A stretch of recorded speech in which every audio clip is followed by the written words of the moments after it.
Hi, beautiful people. Welcome to the Conscious Togetherness Summit. I am Zsa Zsa Tudos, the organizer of the event. This summit is different from all the others around, mainly because it talks and teaches, conveys messages, and helping tools about the great love affair between earthlings and their lives, without which living is reduced to a floating existence. Today, a wonderful person whom I am proud to introduce to you is sharing some of her vast knowledge on the subject. Please welcome Takara Shelor. Hi, Takara. Very nice to have you here. Hi, great to be here. Great to be here. How are you today? I'm fabulous today. I'm in a the energy is great. It's still morning where I am. So yeah, it's all good. Yes, the moon is waxing, so it's okay. Giving us some backings. Well, I was running through your data and jotted down a few thoughts that caught my attention, such as inner peace regardless of outer circumstances. Right. I mean, you were once an engineer and managed in a pharmaceutical company. What caused you to become interested in spirituality, metaphysics, life balance, and helping to find inner peace? So my life was so out of balance. I mean, the reason I'm balanced now and the reason I help other people is because my life was so out of balance. I grew up in a very kind of abusive situation, and I learned that pleasing others was really important, so when you take that into corporate life, it's a disaster because you put all the stress on yourself to be perfect. Everything has to be perfect. Everything has to be better than anybody else. All these unrealistic expectations that I had about myself. And the job was very intense. I was the only female manager in a pharmaceutical manufacturing facility. And so one day I finally just went up to the edge, and I literally went over the edge on stress.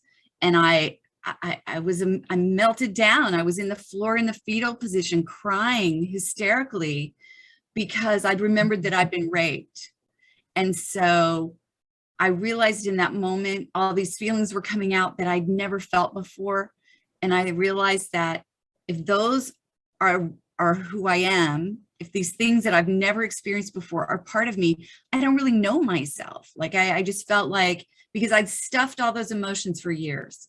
I grew up in the South, in the United States, where you just grin and bear it no matter what's going on with your life, and a lot of women learn to do that anyway.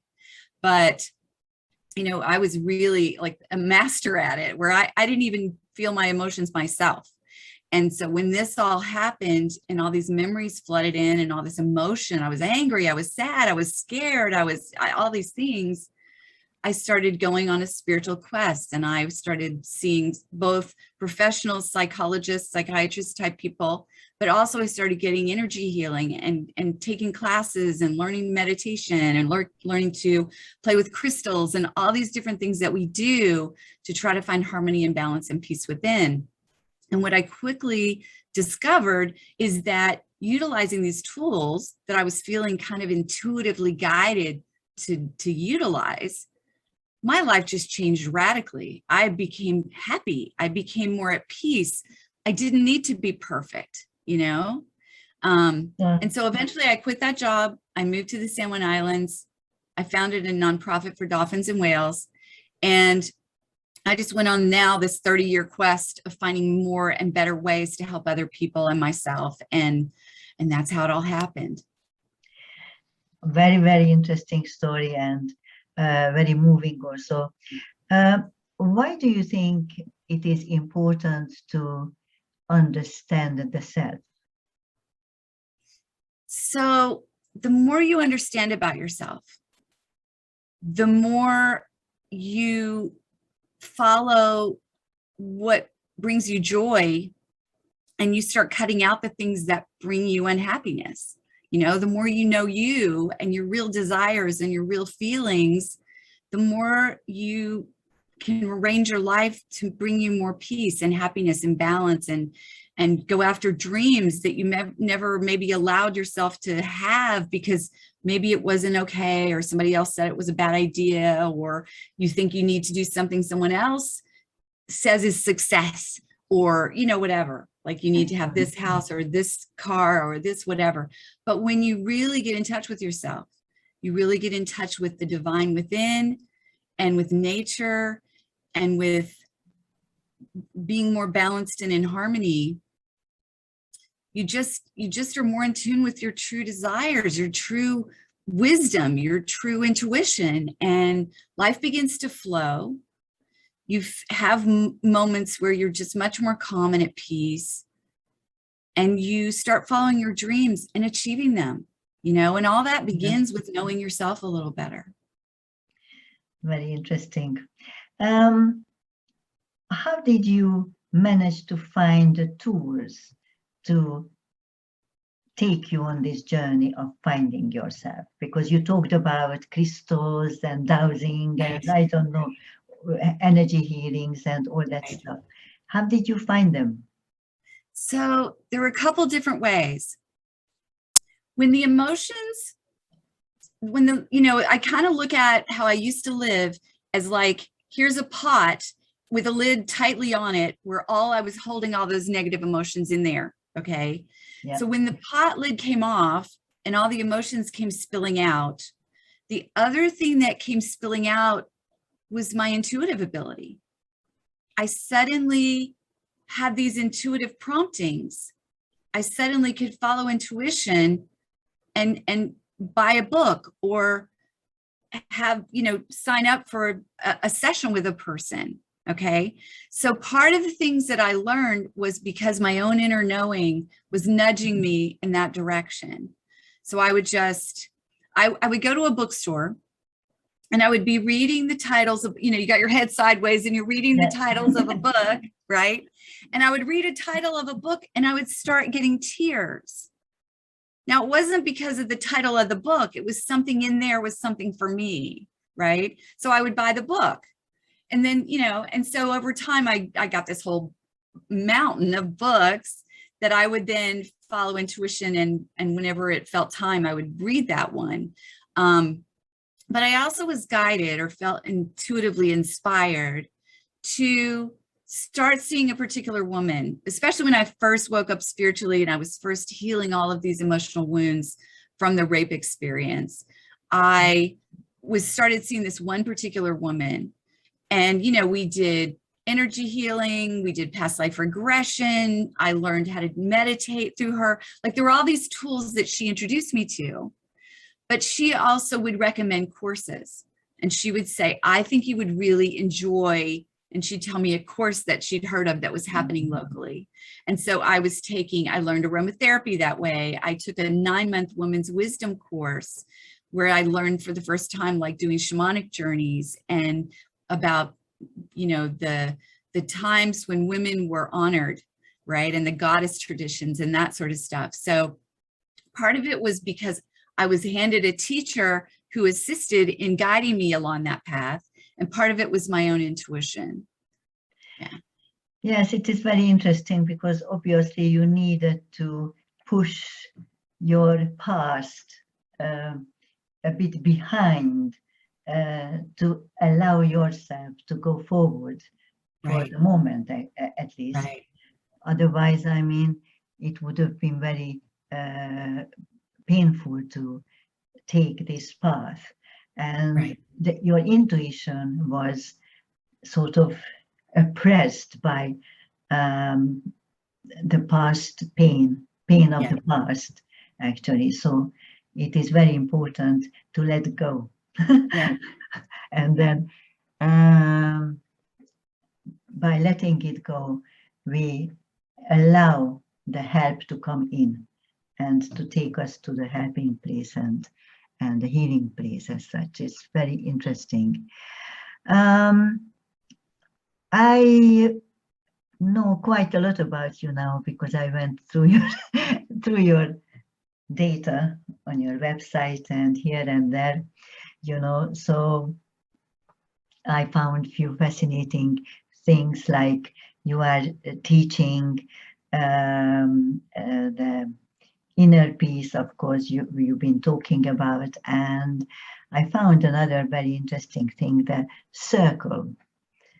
You talk about not spiritual circle, but The inner circle? inner circle, yeah. The inner circle, yeah. Sacred circle, sorry. Oh, the sacred circle, right. Yeah. So the sacred circle is a membership program that I run.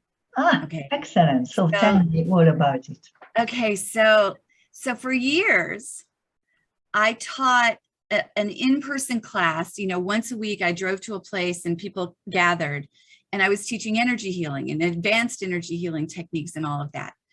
And that went on for several years, and students attended, all of the classes. And so, they learned all sorts of stuff from me, but I kept feeling nudged to go in more of a goddessy tradition, right? Looking at divine femininity and looking at honoring the goddess and honoring the feminine, honoring intuition, honoring the healing gifts.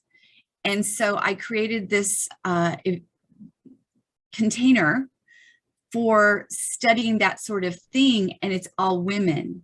So it's a group of women that we come together twice a month, and I lead them through an energy clearing and infusion technology that I work with. I teach them whatever I feel inspired to teach them in the moment. There's a lot of energy healing. When I do a guided meditation, it's really a shamanic journey, or what in the Celtic tradition or the more goddessy traditions would call like a vision journey. Okay. It's much deeper than a guided meditation, if you will. And so the way those work is that I'm shown a picture of a location that I then start to describe. And just as I'm completing the description of this, I'm shown another picture, which I then describe. So I'm being led on a journey, an inner journey.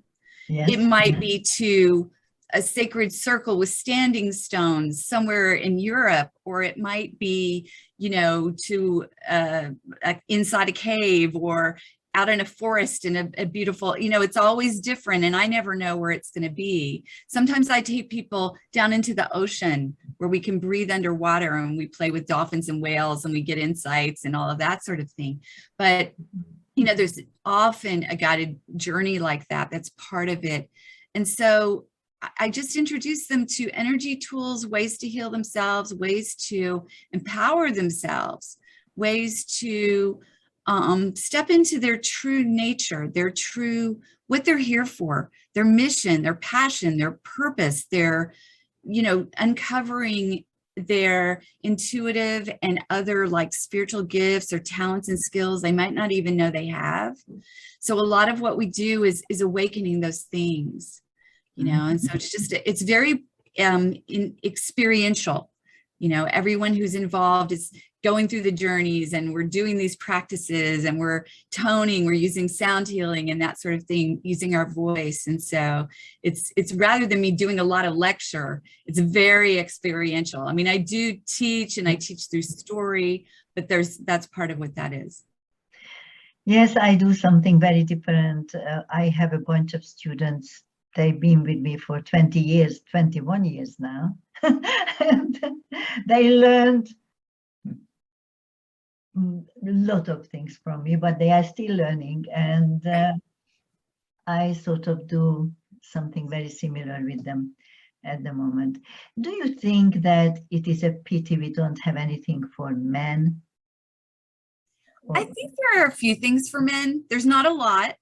But I do know, at least in the United States, that there are some like men's movements. I forget some of the names because I'm not a guy. I don't really pay attention to it. But I do know that there's some, I'm getting chills. So that there's some truth to what I'm saying. There's some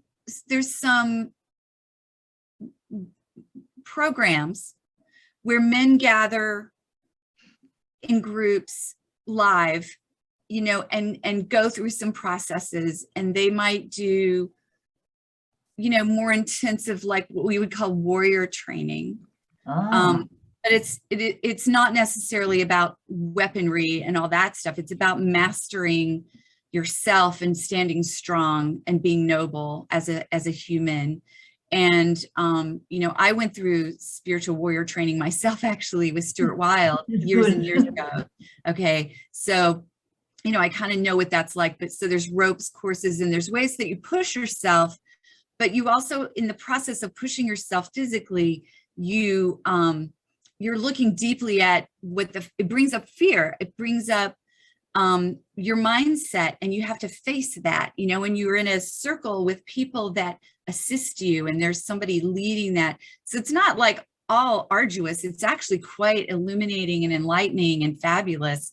And they build, you know, a brotherhood. They build camaraderie. They build kind of like, you know, if you, again, think about warriors, you know, the guys that and girls these days, right? They become fighters in some sort of military organization. You know, the unit that they work with, they become very, very tight because they depend on one another for literal survival. Okay. So in these other groups that teach this sort of thing, you're developing these things where you learn to trust yourself and these other people. You know, it's not life-threatening. It's not any of that sort of thing. It's just a way to build male bonds, because I think from an energy perspective, you know, I've done all kinds of groups where it was mixed, male and female. And that has a certain place, you know, and it's powerful. But there's also something very, very powerful about women gathering, just women, and also about men gathering and it just being men.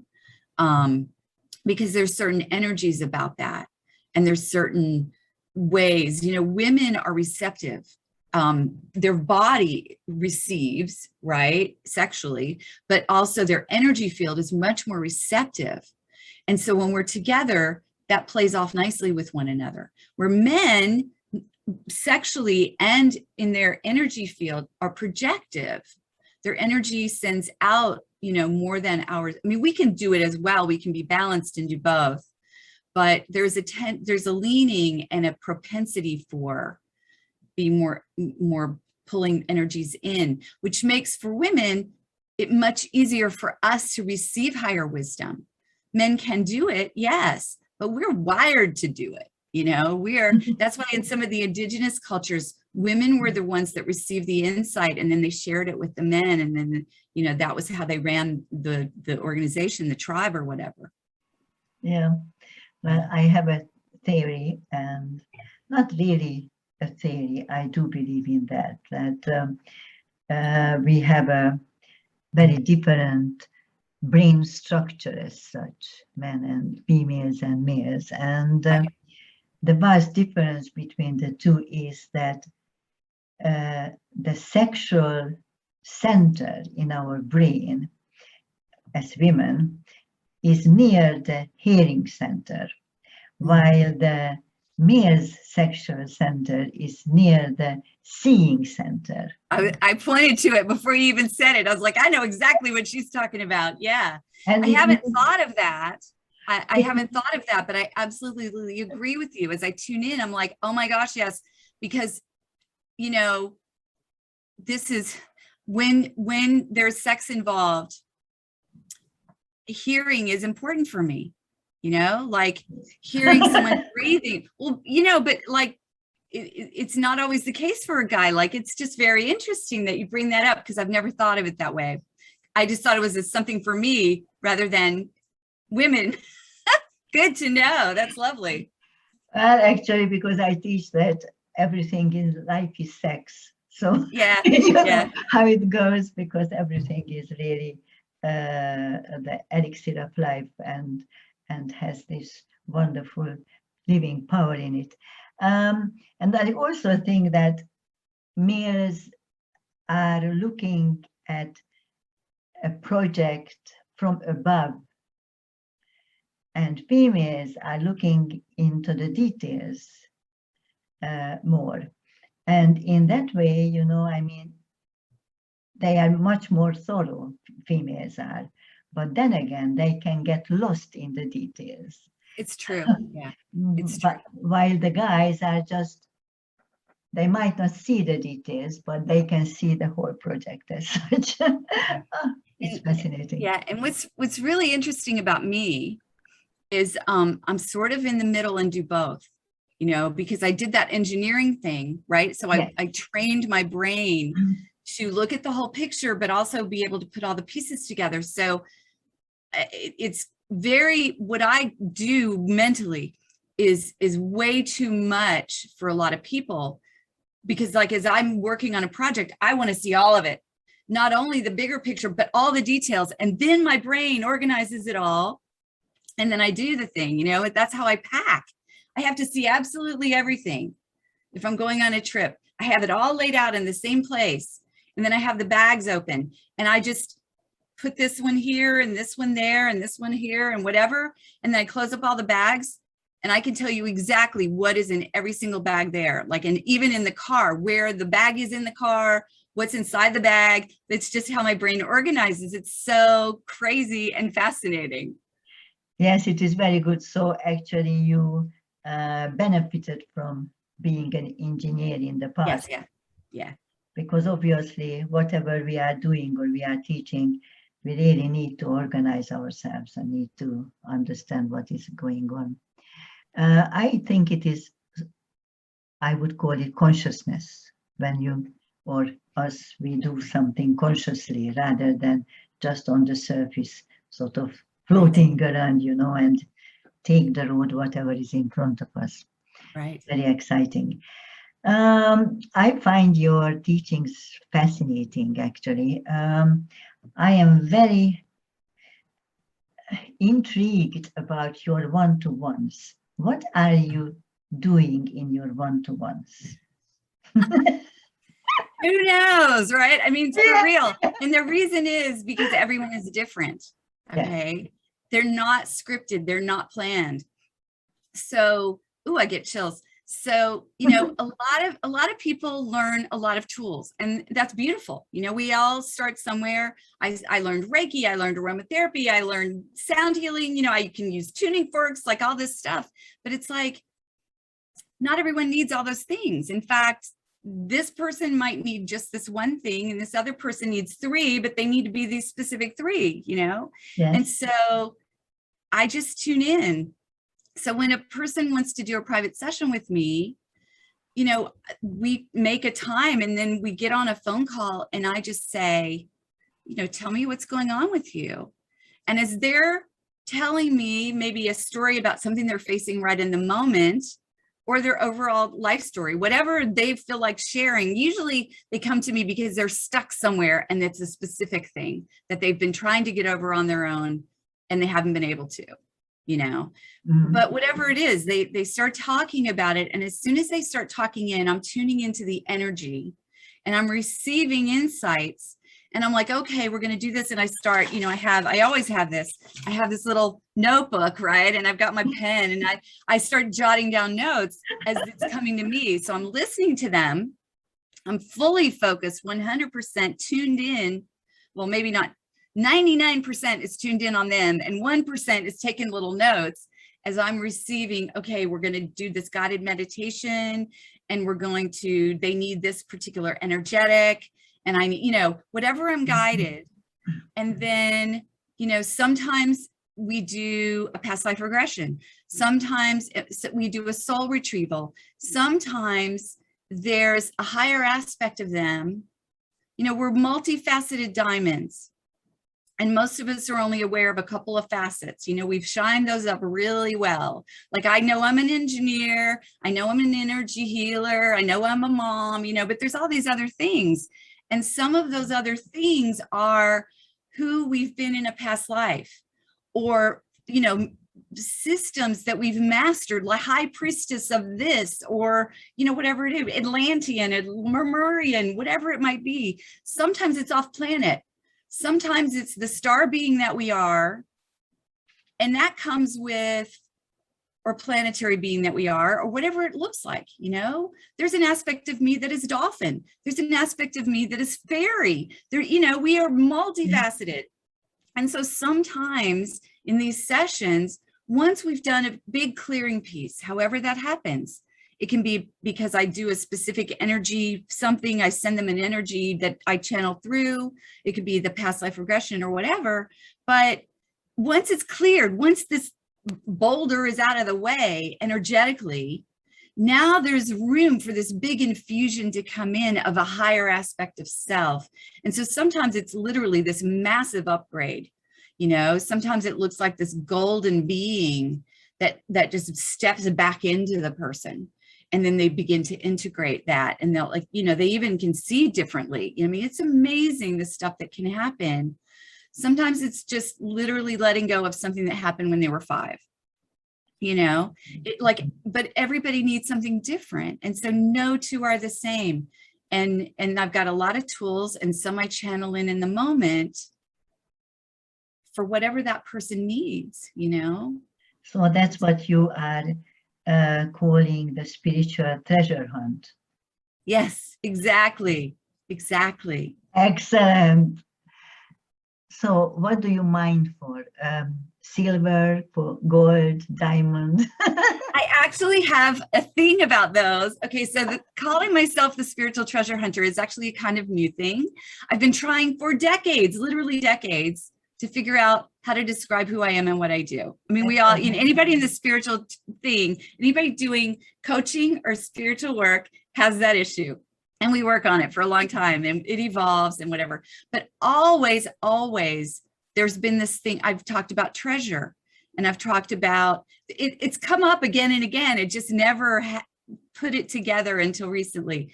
But I think there's 3 things specifically that I'm looking for.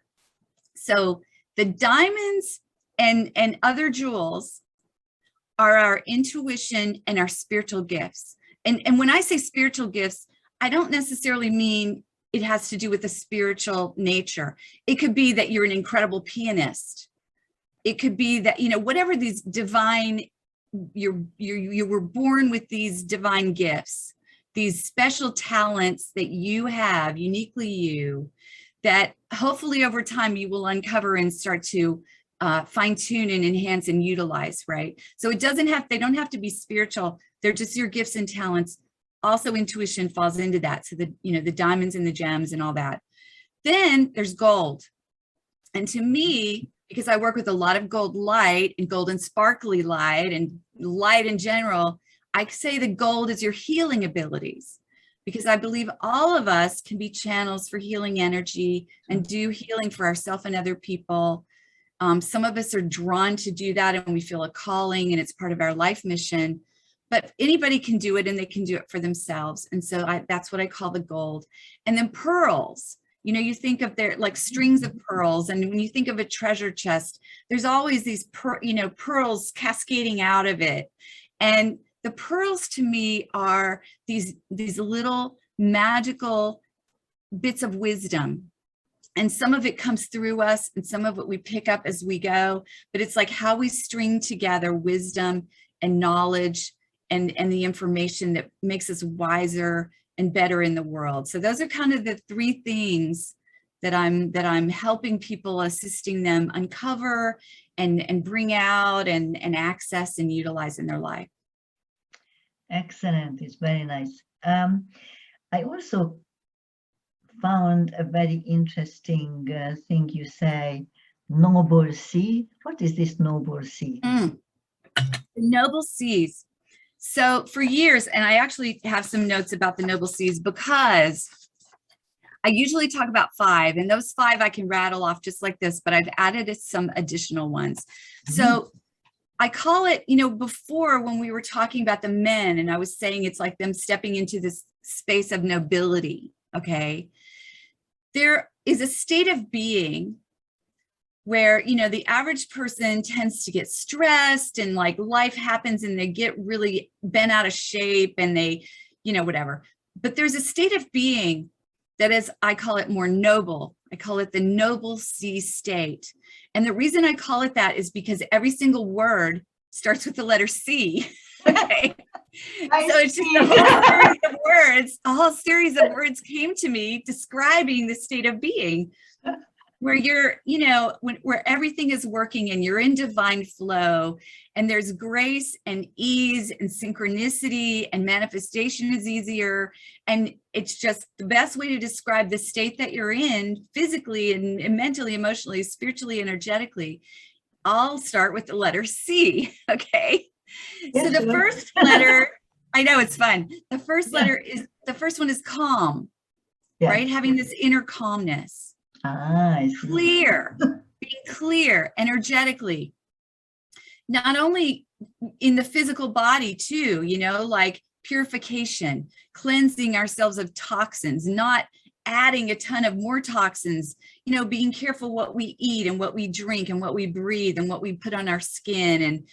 And then it also goes to the people we hang out with and the situations that we are involved in. And, so then it becomes even more about toxicity. And then I talk about the energy field and making sure that that is clear and doing things to clear it. So it's all about becoming this pure vessel. So I call that being clear. The next one is being confident. When you know who you are and you know what you're being guided to do, there's a confidence that you feel, that you find that what it takes, you have the courage, which is another one of the C's, but you're confident in the words you're saying, you're confident in who you are, you're confident in stepping forth and taking the actions you need to take to achieve your dreams, to repair a relationship, whatever it might be. The next one is divinely connected. Having this alignment, being in tune with your inner wisdom, with source, by whatever name someone calls source, The next one is being courageous, as I mentioned before. It takes courage to do the right thing. It takes courage to get out of your comfort zone and take actions. It takes some courage.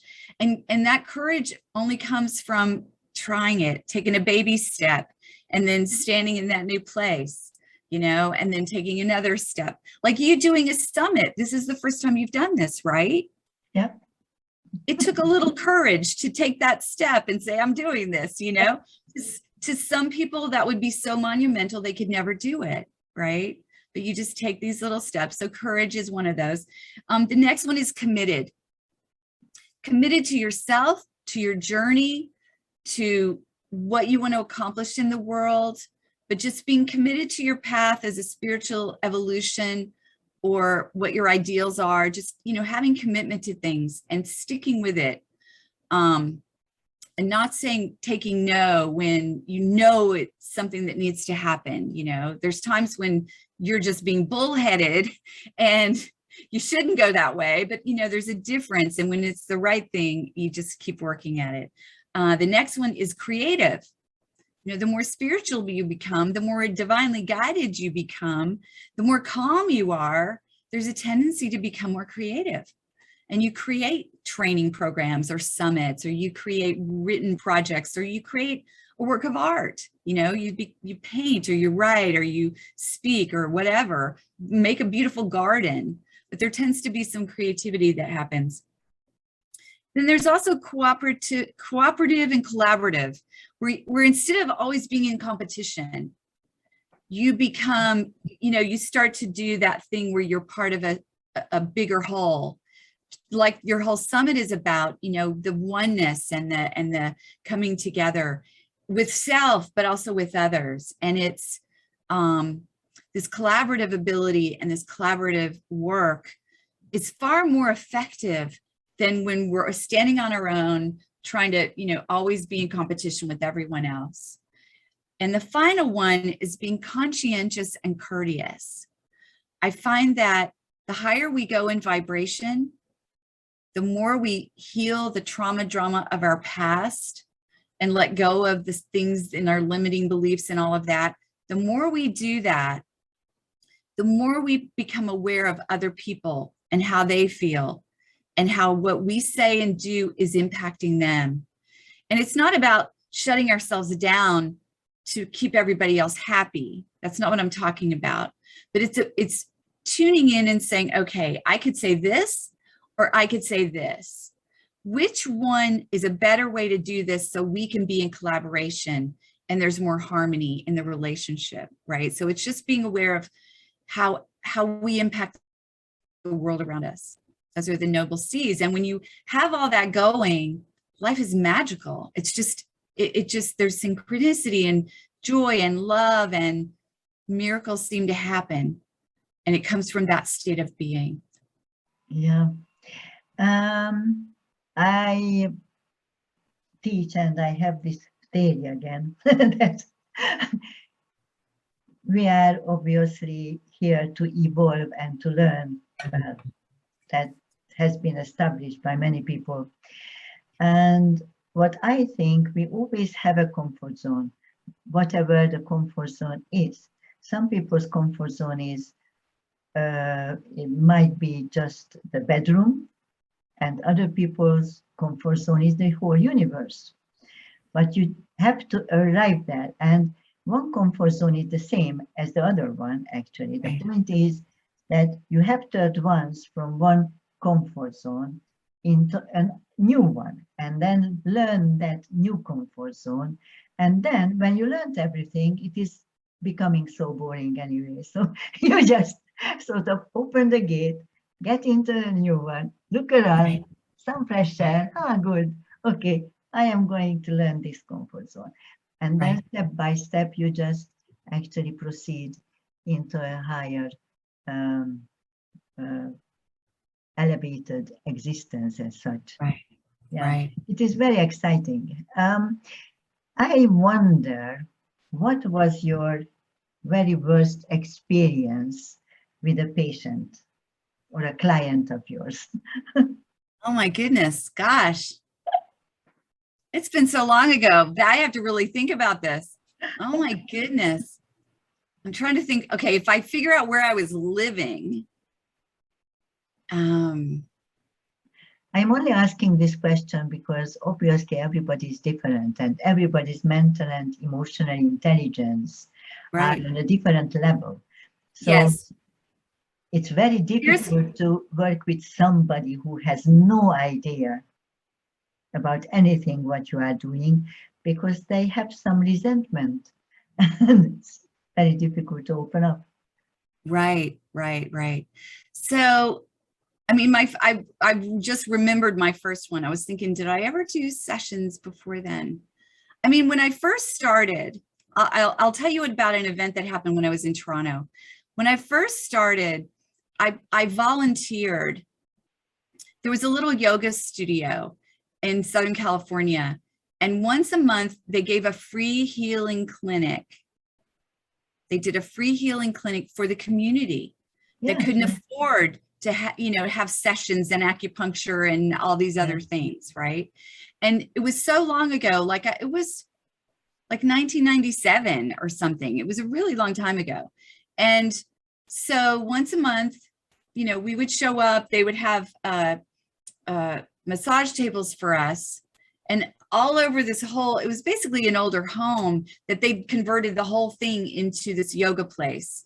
And so there's like a bookstore, but there's all these rooms, there's a really giant room where they would teach the yoga classes, and there would be a bunch of these, massage tables there, but then there'd be other little rooms, and so we just got assigned a place, and the people would write their name on the, a paper.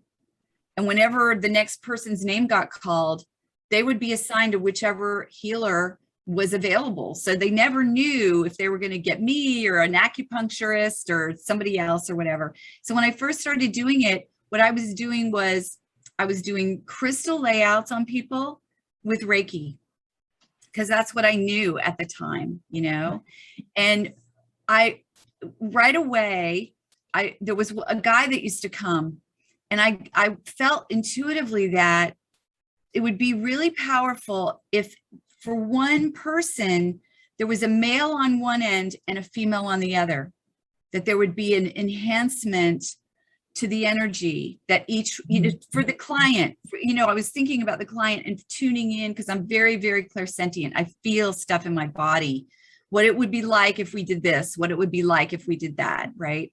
And so I convinced this guy, he thought it was a great idea. So, you know, this lady laid down and he stood on one end, you know, and put his hands on her head and was running energy and doing whatever he was doing. And I was at her feet. And they had on, they always played music over the intercom. Yep. And they happened to have music on there that was sort of more of a rhythm, kind of almost like African drums, right? And I love dancing because, like I said, I'm clairsentient. I feel everything. So I feel the music, right? So I was sort of doing this. I was rocking my body and I was sending energy with it pulsing through her. And afterwards, she said she'd had 3 fused discs in her spine and she had not felt that much energy or pain relief for 3 years. And it's because I allowed the energy to come through me and I was actually moving because by moving my body, I was letting more energy come through, you know? So that was one of the first ones. But that was years before I started just really intuitive. I mean, that was intuitive, but that wasn't, I mean, it was very, you know, I'm going to do Reiki. I'm going to do a crystal layout. That was much more prescription than what I do now. Yeah. Yeah. It's very interesting. Of course, I am a Reiki healer master myself. That's the only education I took actually in my life. No, I went to a psychotronic course. Yeah, but apart from that, all is my own doing. What kind of programs or courses are you planning to do in the foreseeable future? Coming up? Yeah. I've got some very interesting courses coming up. So, you know, there's this ongoing course that is the Sacred Circle that we talked about already. Yeah. You know, that is always open and it is always happening, but it's for women. Okay. Coming up in September, I think it's September. I don't have my calendar in front of me, but this is the order of the new courses. So part of what I do, and you can see with the dolphins, I've got my little dolphins with me, right? Wow. Yeah, it's like this huge necklace of all these silver dolphins in my blue topaz. But dolphins began coming to me in meditation in 1993. Okay. When I first learned to meditate, dolphins started showing up in my meditations. And so one of the things that I do is I bring through this energy healing that is dolphin, you know, it's like being enveloped in dolphin angelic energy. It's kind of what it's like. It's very divine feminine related. Okay. So I did a best-selling book called Dolphins and Whales Forever. And I ran the thing and I wrote a chapter, but I also had other people who do dolphin and whale type energy healing to contribute a chapter. And one of the other girls and I became quite good friends. Her name is Cindy Lepori. And Cindy is an incredible channel. And so I do all this energy healing that's dolphin related and oceany and water and emotion healing and all that. And she works with all these sea creatures as well. So we've put together an entire series called The Seas of Ascension. Oh, wow. And we're doing modules. So the first one is about really healing deep, deep trauma. And it focuses on octopus healing energy. Wow. Very, very, very interesting because that energy is so different, you know, but it's really powerful and profound. And so it's going to be, as we think, we're still designing it, but we think it's 6 weeks, once a week for 6 weeks, like 2-hour classes where, you know, and after these, it's actually a certification kind of program in the Seas of Ascension. But that's just the first module. And it goes and goes and goes. There's like 13 different modules. So there'll be dolphins, there'll be whales, there'll be all these different sea creatures, sea turtles are in there. But each one bring a different vibration, a different healing modality, a different way to assist people in not only healing their junk, right, but also rising in vibration, you know, going into a higher consciousness and then having all these tools they can use. So that's the first one that's coming up in the future. The Wonderful. next one totally shifts gears. Exactly. I wear a lot of hats, right? I'm a publisher. Okay, so coming up after that, my son and I have recently, I've had a publishing company for ages, but my son is coming on board. We're launching together a new publishing company because he does fiction and he's working with fiction authors, and I work with, you know, nonfiction authors, and I write my own nonfiction books. And so we're putting together a whole training for authors and aspiring authors, you know, so it's much more 3D, it's much more practical. It's about writing, it's about what it takes to be published, it's about all that. So that's coming up. And then after that, I'm putting out a whole new program that's very specifically about some of what we've talked about today, but it brings in these energy healing tools specifically that are dolphin related, and utilizing some of my oils and the different tools that I have that are infused with this dolphin healing energy. But it's really very, very transformational. I used to call that program, I used to do it previously, called Freeway to Freedom, but I'm pretty sure the name is shifting. But it's all about just really releasing things. So it's just going to be different than what I'm doing with Cindy, you know, and it's just a whole different set of tools. And that course, it also is going to have certification with it, where I'm going to train trainers who can then go out and teach this. It's a whole new healing technology that I've created, channeled or brought in, you know, and put together. And so, yeah, it's going to be a certification course in a healing modality. So excellent. That's some of the things. Some of the things. Okay, and how much would they cost? Just about. I know the class with Cindy is $444 for the 6 weeks. And I don't know yet about the other two, because we haven't figured out exactly how long they are and how much is involved, and what, you know, with Cindy's program, the one I'm doing with her, there's also an add-on if they want some of my oils. You know, I infuse energy healing into oils. And so we're going to have a whole like swag, you know, package. So that's a little different. It's optional for people that want to purchase that. So, you know, but with my program, not the one for authors, because again, we haven't done enough of the figuring out the training to know how much to price it at yet. But the one that I'm doing, again, I don't know the pricing, but that's one is going to come with a whole kit of things because it's tools and it's a technology. And so it's going to come with all kinds of stuff. So it's going to be a little pricier. I just don't know how much yet. Excellent. I wish I had all those helps when I started up writing. But right. Yeah. one figures it out on the road. You know how it goes, but it would have been really very good.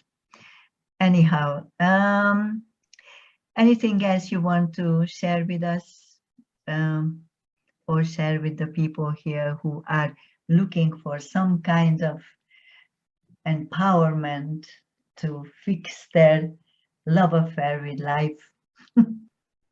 Well, one of the things that I would recommend, and this is me again tooting my own horn, but, you know, I just recently released this book, Unleash Your Future, which, you know, you've read and enjoyed. And, you know, part of what people struggle with, tend to anyway, is how to achieve their dreams, you know, how to manifest the life that they desire, including this relationship with themselves, you know. And part of that is getting clarity. Part of that is knowing how the manifestation process actually works.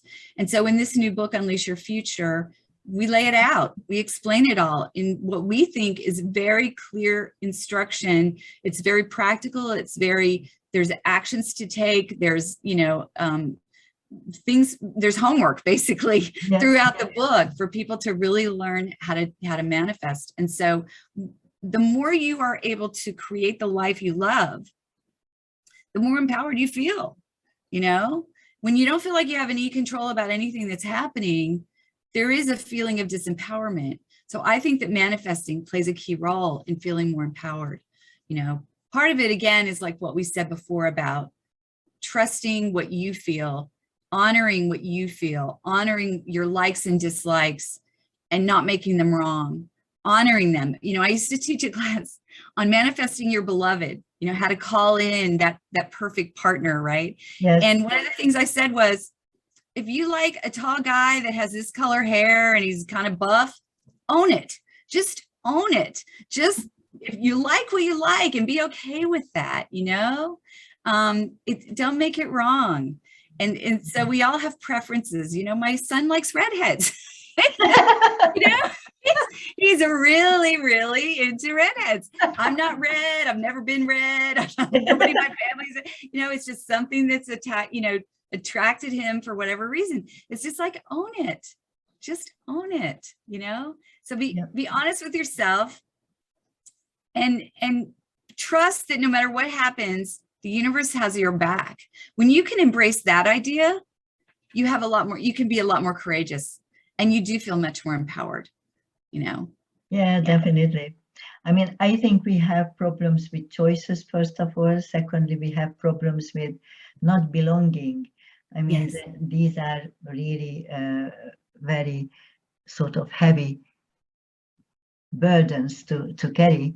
And especially with choices, it's very interesting. People are afraid of making a bad choice. Yes. Do you think that is a bad choice? I think there's some that are less unpleasant.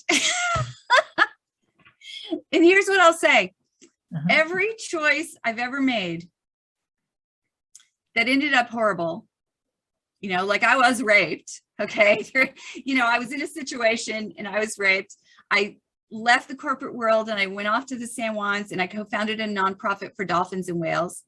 And in there, the relationship I had with my co-founder ended up being horrible. And I actually ended up being suicidal. Okay. So if I look back at those things without knowing the bigger picture, I would say those are bad things.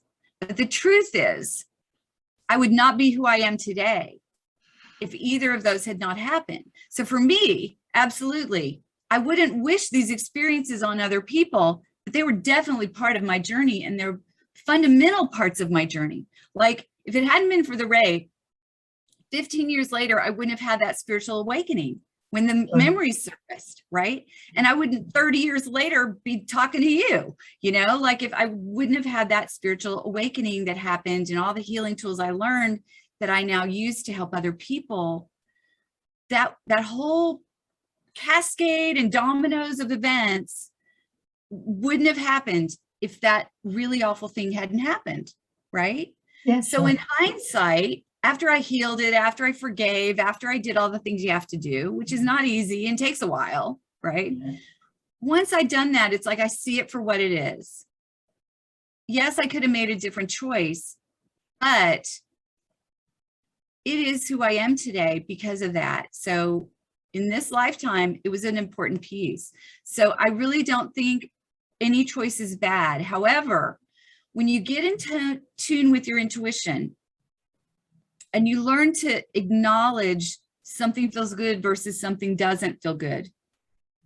If you follow the ones that feel good, not logical, oh, he's cute, I want to go this way. That's not what I'm talking about. I'm talking about a true kind of inner knowing that this is the right thing to do, right? And that takes discernment and a little practice and some meditation and different ways to get so that that's fine-tuned where you can tell the difference.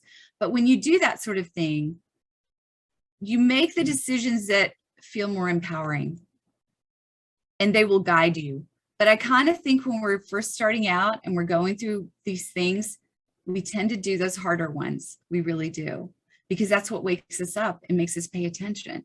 Later on, we pay attention to the subtle, you know, we just listen to the intuitive prompting and like, yeah, even though this sounds fantastic, on paper, it sounds fantastic. My logic says, you know, I could make $1 million if I did this, and, you know, whatever our logic tells us. But if intuition, if this inner knowing is like, yeah, that's not for you, then it's not for, you know, you go the other way because, and you don't know why. You don't know why that's not the thing for you. You just know, and you just trust. Yeah. Yes. I think that we always make the choice we are capable of making. Oh, absolutely.